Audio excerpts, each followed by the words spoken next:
Bumps and bruises, scratches and scrapes, some of the ingredients that a good life makes. But sorrows become success. And as we aim for the top, we will pause if we must, but we will never stop. Welcome to Simso Sessions.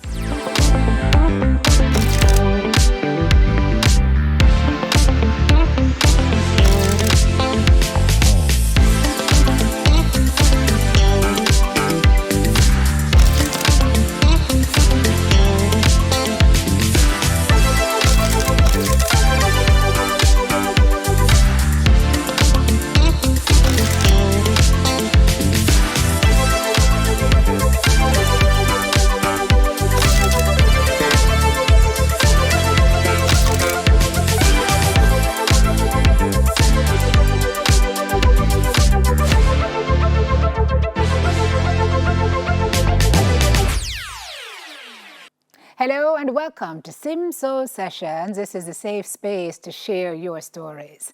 Tonight we are getting a first-hand look at a frontline braveheart. Ripped from the headlines, tonight's guest has climbed his way to fame, not once, but twice, the last time saving the life of his colleague. It is all part of a life of service to which he believes he has been called, and tonight he shares that journey of service, agitation, and advocacy with us. Firefighter Sergeant Leo Bennett is my guest with us on Simso Sessions. Hello, sir. It's so good to have you. Thank you for being here. It's a pleasure. It's a honor. Is it? As you would have said, this is a safe space. As firefighters, it is our mandate to keep the nation safe. Place called Jamaica, lives and property. We are in the line of duty of saving lives, protecting property. So you feel safe here? As a safekeeper, you feel safe in this space? Yeah, definitely. Well, that's an honor for me to hear you say that. Thank you for coming. You came to our attention in January when you scaled a structure at the Halfway Tree Transport Center to save the life of your colleague, to take down and talk down your colleague. But this was not the first time atop that structure for you, Leo. You have been up there in 2023 to protest working conditions for your colleagues. These two instances, I think, exemplify the life of service and advocacy that you spoke to me about. And that's who you say you've been for as long as you can remember. Tell me a little bit about that. I am 47 years old. I was born in Kingston, in an inner city community, train line, gully bank, zinc fence. Earlier years, we left to the rural parts, a place named Geisel. Growing up, people know me as Kunta. Came back to Kingston in early 20s to join the Jamaica Defense Force. But before you reached there, your dad actually deliberately moved you to Geisel because he said he didn't want you to grow up where you were because he didn't like that environment for his son. True. He had two boys, myself and my younger brother. He had a terrible accident, which is what drove me back to Kingston. Because growing up in the rural area, it's laid-back setting, and it was just pure, unadulterated fun as young people. Of course, we had economical struggles, which it is quite common for a number of Jamaicans, but it was good. Yes, but my brother had a terrible accident. He was doing construction work. He fell from a building, got crippled, immobilized. And at that point, you had to jump in.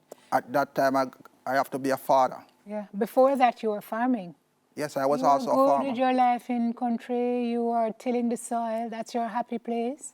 I love farming because, as I say, economical struggle. There are a number of times when we had hunger, and people around us, they were hungry. So it's like, I got to do this, not just for myself, but as we say, it's a further extension to a society. So it's a life of service. I just look at my life. That's a part of your service. So when your brother had his accident, you said, you know what, the farming thing it's not going to work out to help my parents, to help him, because he needed no specialized care. And so you came to Kingston and you became a member of the JDF. Jamaica Defense Why Force. the JDF? But even before, well, I was in a desperate situation. And I've been, if you look through my life, you'll see a number of times I would have been in what people consider a desperate situation. So I was desperate for a kind of earning because our fathers had left out of our life. And that is part of Jamaican scenario. You have a lot of dysfunctional and broken homes. Yes, so my father left when I was 13 years old. So it was my mother alone struggling with the children. I had to go out there now and become a father figure because he got crippled. You had to get diapers, you got to care, you know. This burden was too heavy on her. So I said, whatever it takes. So it was not the JDF per se, but I applied for the JCF, I applied for the fire brigade back then as well, the Jamaica Defense Force. I got called to the Jamaica Defense Force first, and the experience, it just opens your life to a whole lot of what the Jamaica that is not presented publicly. You see, because I worked in the prison, I was stationed in the prisons, all the major prisons, I work in there. Well, Leo, after you did JDF, you left to go to the brigade. Yes, I went on reserves. This was in 2003. Being an activist just the same. Because but you say you never love it. You never love it. You grew to love it, but you did not love it at first. Well, love. You can appreciate something without actually loving it, you know. Facts, my friend. Because you can appreciate the discipline, or self-discipline. Because self-discipline, whatever field you are in, it is very important. Yes? So, and you were well prepared coming from the JDF to walk into what you were walking into. Because fire brigade work is not easy. No, it is not. And it comes with a lot of trauma. Trauma. Were you ready for what you were walking into? And how did you deal with that and adjust to that? We're going to look at that on the other side of this break. We're talking to a real-life Jamaican hero, folks. And we're back with more with Leo after this. Soon come.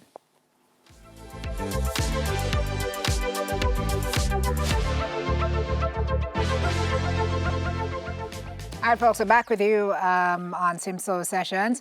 Talking to our real-life hero, Leo Bennett. You would have seen him scaling the transport center. Like, I don't know, but I guess that's a part of his training. You said them call it the climber. You were always the one to climb. I try to keep physically fit, and it's just natural. Yeah. Because when the firefighter is called to duty, it is usually persons who are in desperate situations. I've gotten calls at 2 o'clock in the morning, 3 in the morning. Someone is atop a light pole, person's trapped in wreckage. It's a firebombing of house. You have to have that physical dexterity. Boy, Leo, the physical dexterity is one thing, but the mental dexterity is another thing.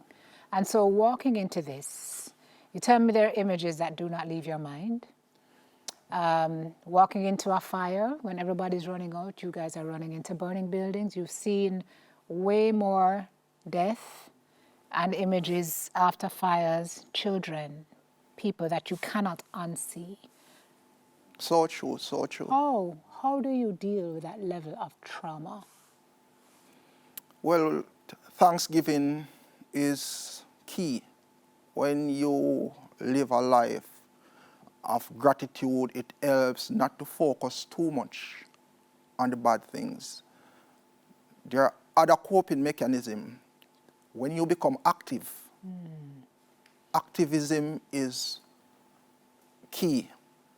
you also draw on the inspiration of persons like your show, because I've seen where you have brought on Renato Adams, Paul Campbell, a lot of key Jamaican people who have been through struggles. Of course, I call myself a Garveyite. One of Marcus Garvey quotes, people who are in earnest, we're not afraid of circumstances. I love that for you. So, I mean, people say, you're not afraid to fall off, or being some young men, you climb it like a cat. But if we want to forward a bit to January. I don't get to January yet. I'm going to go to January. You mentioned fear. You tell me you don't have any time to be afraid. You don't have time to be afraid when you're in on fire. You don't have no time to be afraid when you're talking somebody off a ledge, literally. You literally do not have space in your mind for fear in that moment. Let us put it this way. Fear is a normal human emotion. How do you conquer fear? If you have a greater faith and love, and you don't like the people suffer. I could probably share, maybe I've been in outside of fire brigade work. I'll share a small story with you. One night I took a coaster bus from Affordtree. I was going home. I lived in Castleton. Time my mother was alive. When we reached Golden Spring, realized that the bus was being robbed. I saw a man hitting a nurse. At first, I thought it was probably his spouse because the way that it was being done, like momentarily. And then I realized that she was crying. It can't come out like he was trying to get the ring from her, robbing the nurse. What he had was a knife. Adrenaline started, yes, man. Even outside, I am intolerant of seeing people suffer, and I hate to see people suffer. Even when I was little, I was always around like old people in vulnerable situations. Protective. Yeah. So what did you do, Leo? So I punched him. And then at the same time, because a number of things was happening at the same time, I realized that there was another robber at the front of the bus, robbing the conductor and other passengers. So fight broke out, and it happened that I fought with two of these robbers. This happened in about 2007. The next day, it went out I was stationed at Stony Hill, right across the junction, Affordtree, Castleton area. There's this man who beat up 4 robbers. But it was quite dangerous because there was another robber down in the passage of the bus. The lighting was poor. I just want you to imagine this scenario. The lighting was poor, and while I was dealing with the first one, he came at me with a long ice pick and jammed at me. And the ice pick actually brushed against a jeans shirt that I had on. You know, my mother. It wasn't your time, my friend. Yeah, well, I wonder because I wonder if I look. No. I am a godly person, I believe. I wonder if I God. Yeah. But pandemonium had broken out in the bus too. And the bus, the doctor bail off, people are scream. Well, that's one story of your bravery. Let's talk about one more that I wonder is an act of bravery. I asked you if it was bravery, mental frustration, desperation, or just a mental break. In 2023, you were advocating for your colleagues and conditions. Still is. You still are, but I'm talking about this in particular. You felt your cause were not being heard, were falling on deaf ears. I'm not going to get too much into the issues because I don't want to wade into those. But you took it upon yourself to be heard in a way that many would not consider. You walked shirtless in the streets. At one point, you were carrying a cross on your back. Yes. And you walked to the top of the transport center so that you would be recognized and heard. And I wonder if in retrospect you think that was a good move. Because in media, we say the journalists don't like to become the story. But in that situation, you were becoming the story. Were you bringing attention to what was going on? Do you feel justified now in doing that? Or do you think maybe it was a mistake? Right now, I'm feeling more than justified. It's a work in progress where the conditions and welfare is concerned. When Kirkwright did the interview with me, I walked from the headquarters of the Jamaica Fire Brigade back to the Alpha Tree Fire Station. He asked me, aren't you afraid that you would lose your job? And I told him, I'm prepared to take one for the team.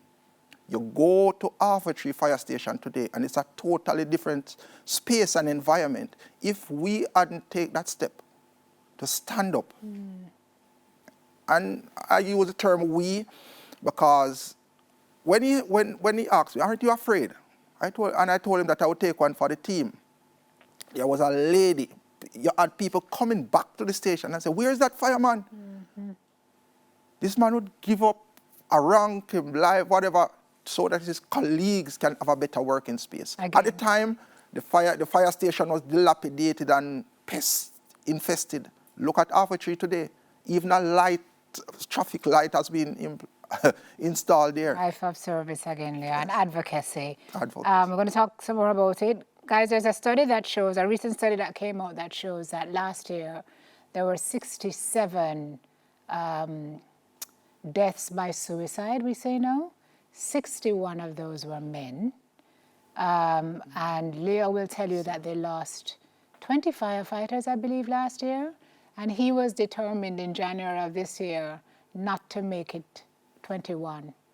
And we'll tell you how he did that. More with Leo after this.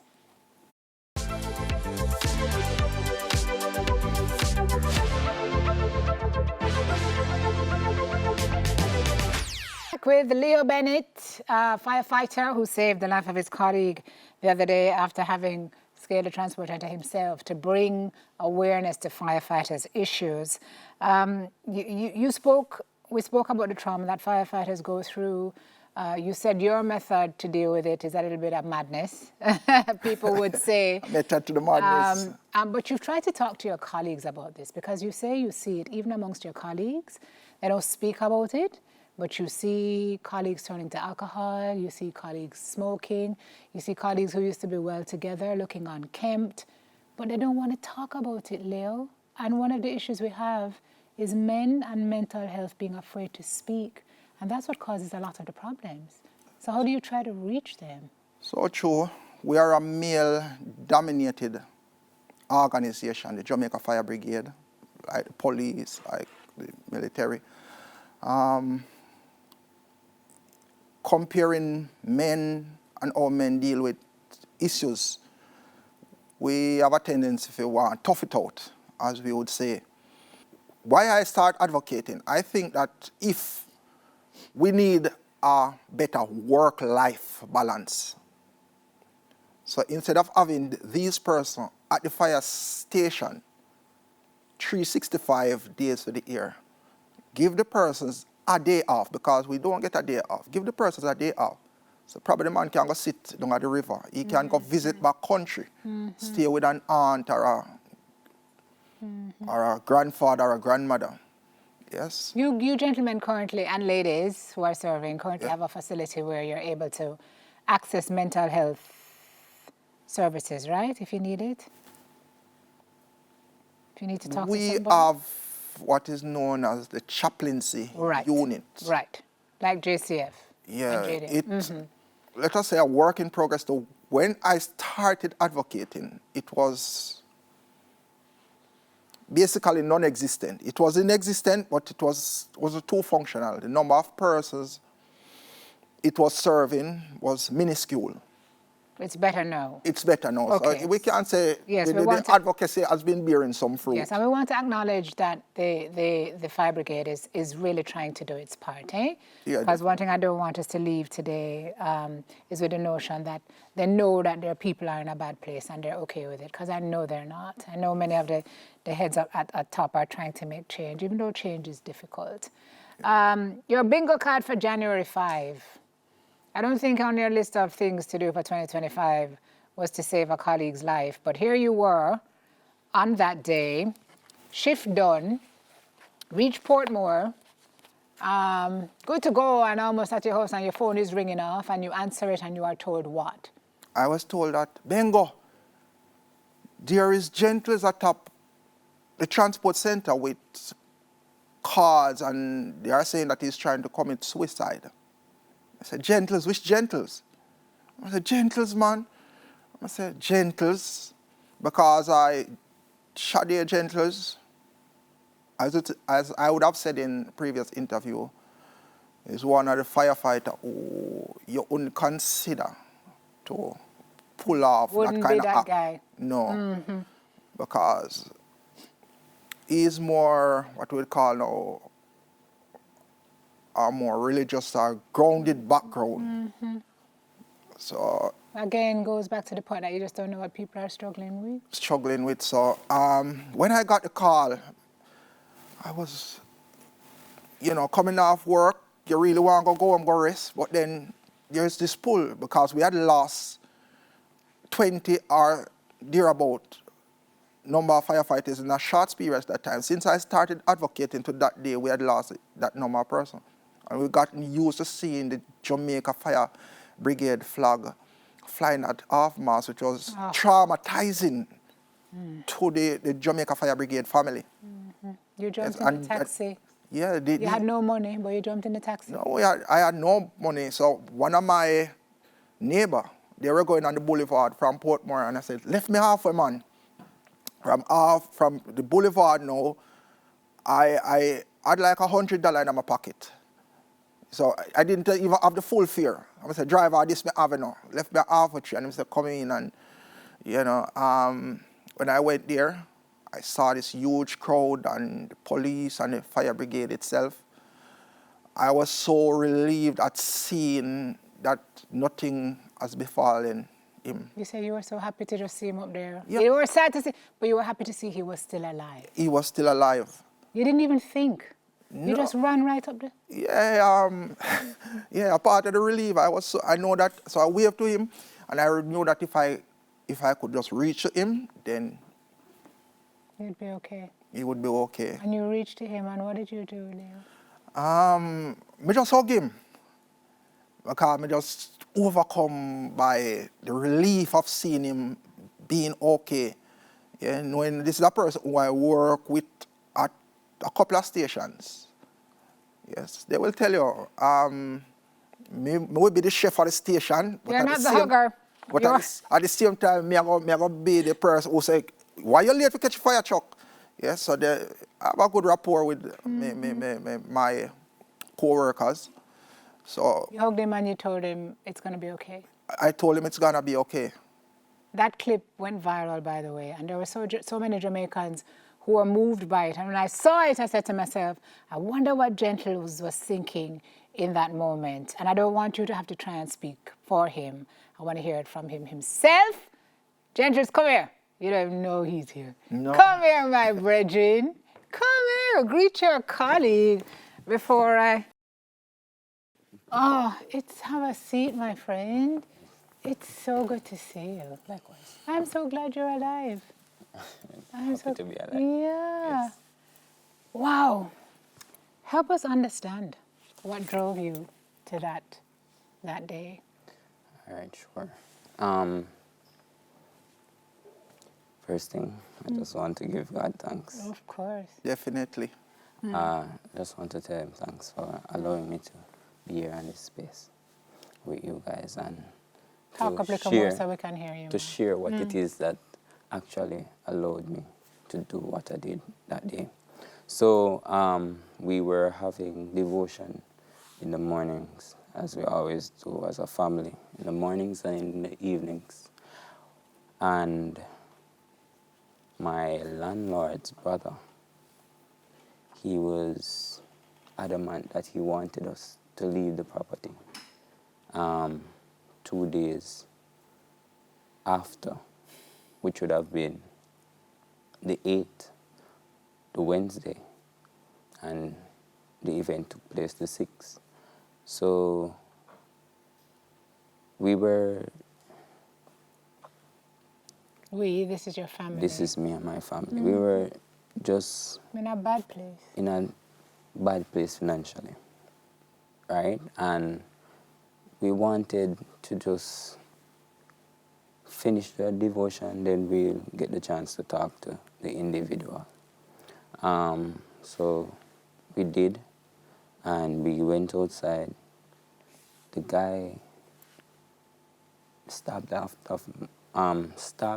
at my wife 3 times, and I was overcome by what took place.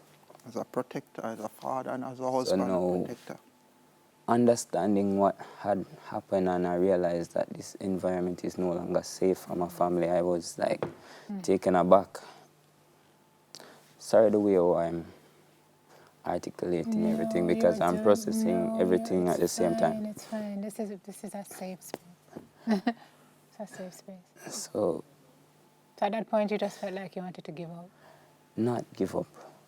At that time, I knew that I needed to do something. But you didn't know what to do. But I did not know what to do. My work had some back payments. Yes. So I went by the office,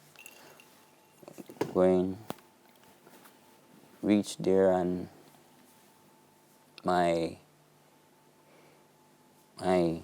queries were not.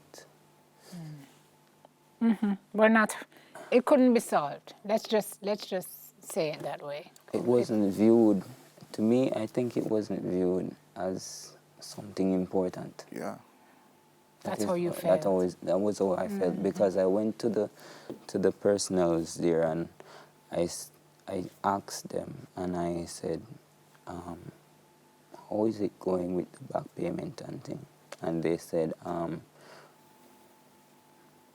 they already told me, and they came out and they were blurting out my business.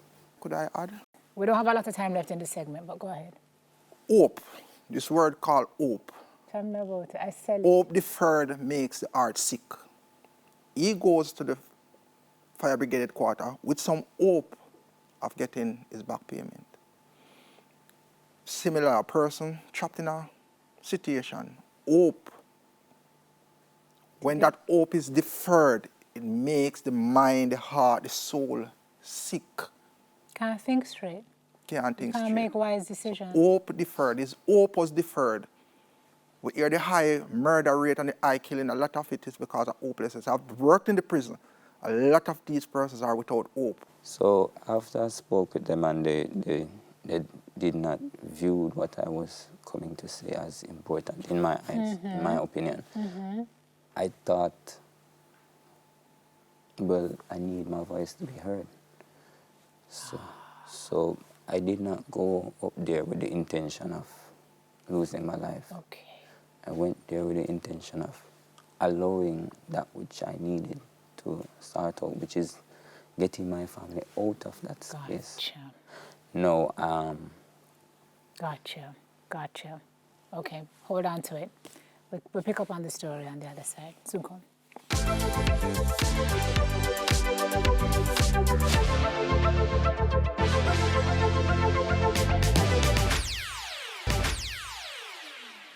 All right, folks, back with Leo and Shade, firefighters, sharing some of the struggles that you go through and how you can stay like mentally well and mentally brave.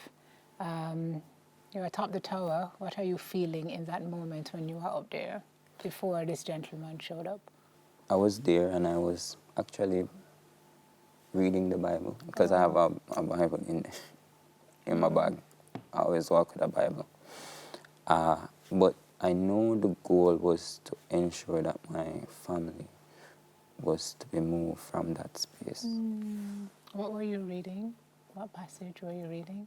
Do you remember? I was reading Psalms 127. Children are an heritage of the Lord. A gift from the womb is his reward. I was reading many Psalms. Yeah. Yes, as much as I could. And were you getting comfort from that? Yes. Yes. So when you saw this gentleman coming towards you and running up there, or not coming like two, I don't know, coming up and in that moment, Yes. what did that embrace mean for you? When he said it's going to be okay and he wrapped his... We live in a society where that kind of gentlemanly love and brotherly love is sometimes, Shunned. frowned upon, but what did you needed that in that moment? Yes, I actually did. When I saw him come up, I was actually speaking to Cliff Hughes. And the funny thing is, I have a problem. While it's not really a problem, but when I'm talking to someone and I see something happen, I tend to continue talking but not focusing on what I normally say. But when I saw him coming up, I was like, I know my voice was heard. Finally, my family was going to be removed from this situation. And that was what really and truly allowed me to break down. Because I know that he might not be at work because I was watching him in his attire. He wasn't in firefighting gears. And to be honest, I must pause and say that their job, what they did that day, was exceptionally well. I watched my former colleagues and I saw them perform at top-notch quality. I understand the seriousness of the nature of everything, but because there's some people going to watch and say, but look what you did and you never... Right. But I have to pause and to acknowledge their role and their function. Sure. What about this guy? What do you have to say to this guy? My Sarge. My Sarge. My Sarge. I worked with him for 2 spells, meaning I worked 2 stations with him, one at Rallington Town and one at Advocacy. And let me tell you, when it comes to being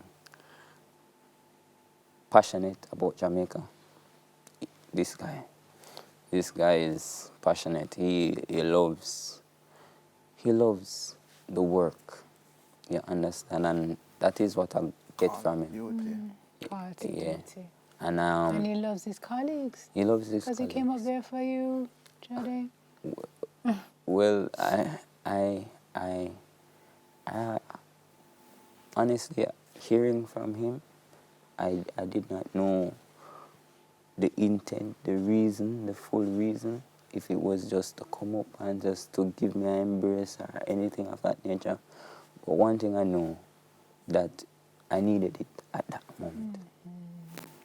And so how are you now?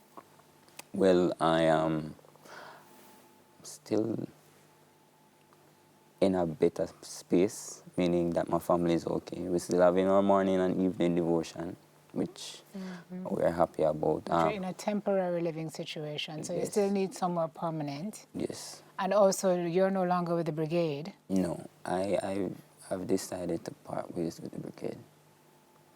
I think it was time for me to move on. Yeah. And I know, because sometimes when you say you think you have some lingering thoughts of doubt, I know that it's time for me to move on. And that is what I did. All right. Well, you know what? You read a passage that says God provides and provides an inheritance for his children, and you are called by him. Yes. We are saying today that Mr. Gentles is not employed. No, I'm not. But he is super employable.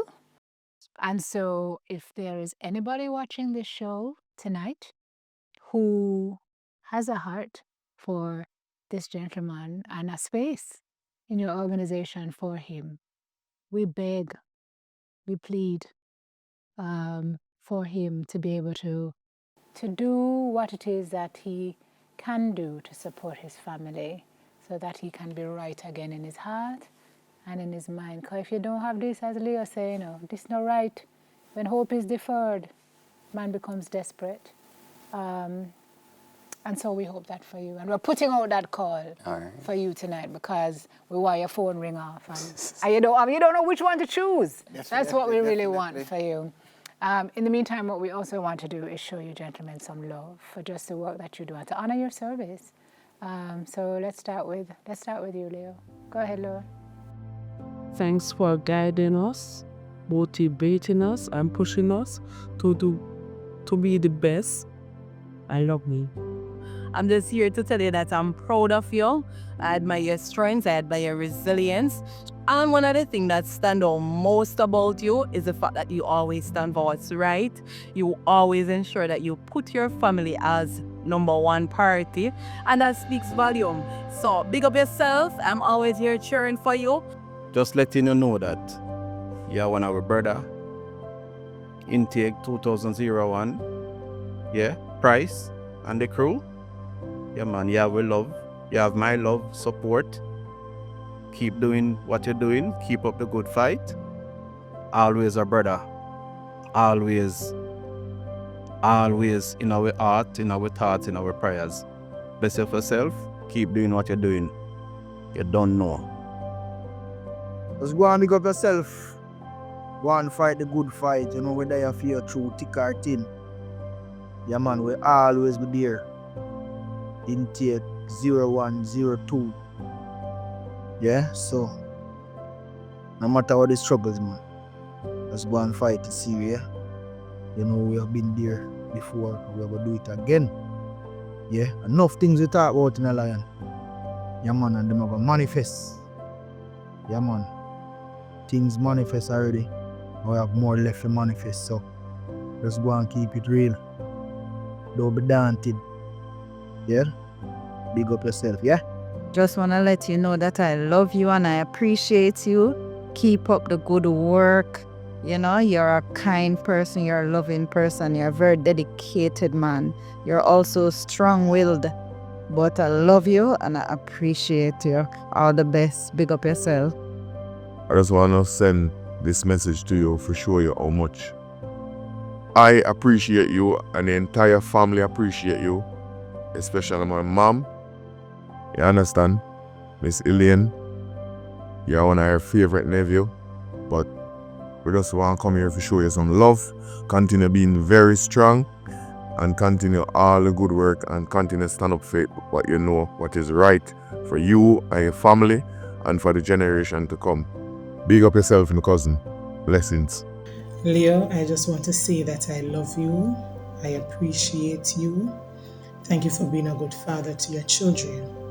You are brave, you are selfless, you know, always seeking to help those who are in need. Things are not always, you know, perfect, not always the way we would want them to be. And you may not be always understood by others. But I know that the things you do comes from a good place. You have a good heart. You're a great human being.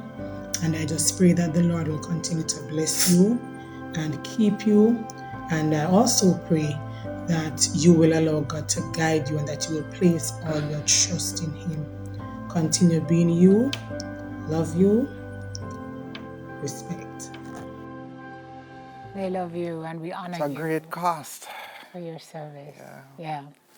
Lots of old faces, lots of new faces, army brothers, you know what I mean, family, people who love and appreciate you. And we wanted you to hear that and have that and feel that in your heart, right? Sure, definitely. Because sometimes we know, but when you hear it, it hits you differently. Sure. Brought tears to my eye. All family members joy. rally around. Army brothers.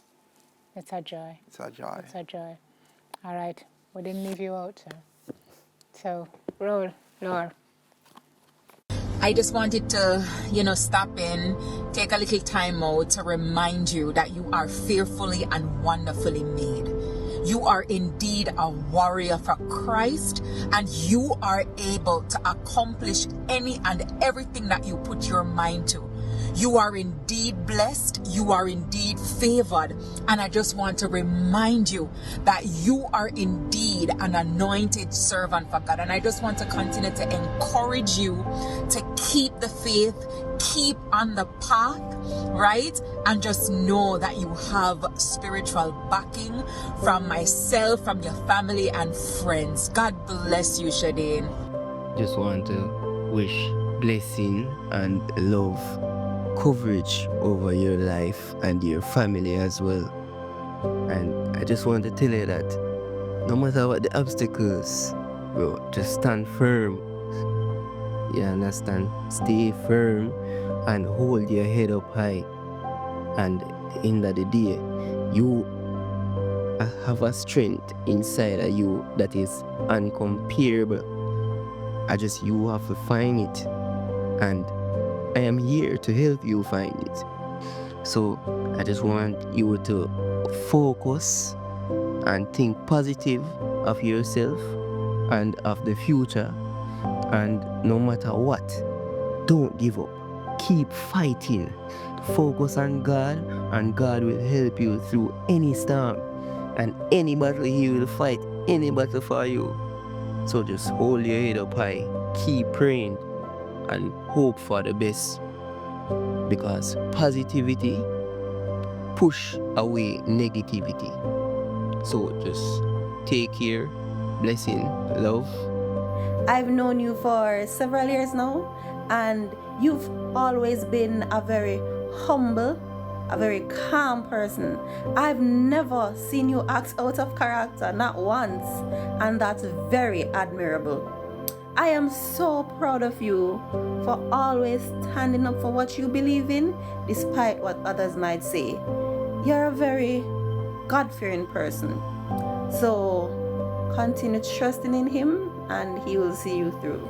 Big up yourself and much love.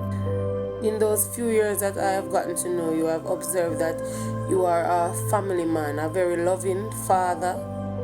You are very caring and kind. You are always trying to uplift others, and you are a no-nonsense person. You are very headstrong, you know? And you're just a good person overall, and I just want you to keep the faith, keep your head high, you know. Continue to be a man of God. Continue trusting in God. The Lord will make a way for you somehow when you least expect it. Continue and keep being the person that you are. I love you. I appreciate you as a husband. I appreciate you as the father of our children. Shadane, you are a good person, a God-fearing person, a very helpful person. You are also a strong individual, very determined. You are also a people person, and I admire that about you. Shadane, continue to press forward. Continue to keep your eyes on the prize, which is Christ Jesus.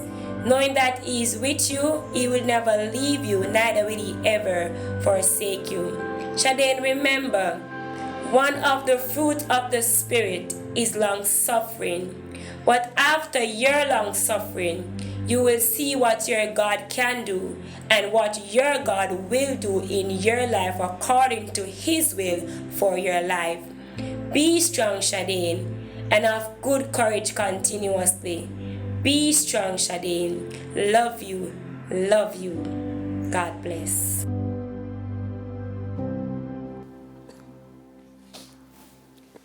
It is well, my friend. Thank you. Thank you. It is well. It doesn't feel well now, but it is well. Sometimes we have to go through some real struggles to get to see the other side. Pressure build diamond. Pressure builds diamonds, and it is well. Just do not let go, and surround yourself with people who are positive in your life, who love you, and who push you in the right direction, and you will see the goodness of God. Trust me when I tell you. Trust me when I tell you. Folks, let's take a break. We'll come back with more after this.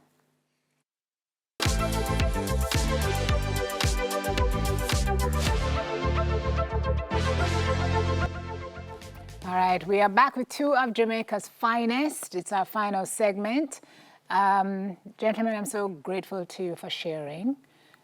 In a society where men are often stigmatized for sharing their feelings, this is a program I'm trying to use to break that stigma. And so, right. Leo, it's something you advocate for all the time. Your word to the gentleman who is watching, who feels like it's not cool, it's not sexy to talk about my hurt and how I feel. What do you want to say to that man? It is important to speak for what is right. If that is taken away from any man, that man will possibly act in an antisocial way. I've worked in the prison, I've seen it. We see it every day. There are too many police killing. Most of these gentlemen, if they had spoken out, maybe they wouldn't be challenging the members of the security forces. Similarly, persons who may use drugs or other type of negative substances. Trying to fill a void. You are so correct. If a space is created in Jamaica where males can express themselves more, then we would have less of this kind of trauma. Most of the accident, it is our young male. Yes, we are more risk takers by nature, but without the hope of being heard and expressing yourself in the right way. Yes. So be okay to feel and be okay to talk. Definitely. Shadeen, what you want to say to them? We have to go, but tell me first. Well, if you don't speak, no one will know what it is that is going on inside. So, be vocal. I try to be vocal with my children. I try to be vocal with my partner. I allow them to see the vulnerability of my side. I believe that society has paid this image that man's supposed to be macho and tough, but not so, my friend, not so.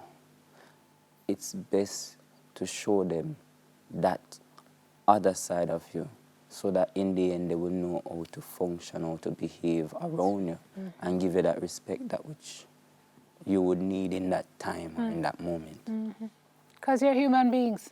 Yeah, man. And human beings are built to feel. The only thing I would add is that, you know, don't be afraid, gentlemen, to get the help that you need. There is no shame in talking to somebody. If therapy is what it is, if it's your friend, if it's your pastor, someone you trust, talk about it, because if you bottle it up, that's when the troubles start. Leo, Shadeen, I am so grateful to you both. Thank you for being here. Remember this gentleman, very employable. Let's get him a job, quick and fast, okay? God bless you both. Time for our affirmation, everybody.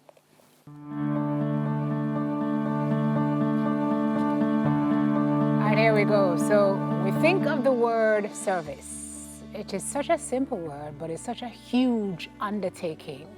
It's a pledge to God and man to look out for each other and to be our brothers and our sisters' keeper. A difficult pledge to keep when you can barely keep yourself. Fighting your own battles, outing your own fires. But when the flames get too hot, guys, just turn up the hose that is community, the water that is support, so that things don't have to burn to the ashes to rise again. When it gets too hot in the kitchen, let's invite in other cooks to help with the heavy lift, to make the burdens lighter, because there is no shame in asking for support, in sounding the fire alarm, because in so doing, not only do we serve each other, but we perform an act of service for self. So tonight we are affirming, I am my brother's keeper, but I must first keep myself. Thank you. And that is our soul food and our show for this evening. Thank you guys for watching. We're back here next week with another story of the power of the human spirit. Until then, every blessing. And please remember to count your blessings. And every blessing and love and honor to everyone who serves this country. JCF, JDF, formerly Army. If you serve and protect, God bless you and cover you and keep you. Night, everybody.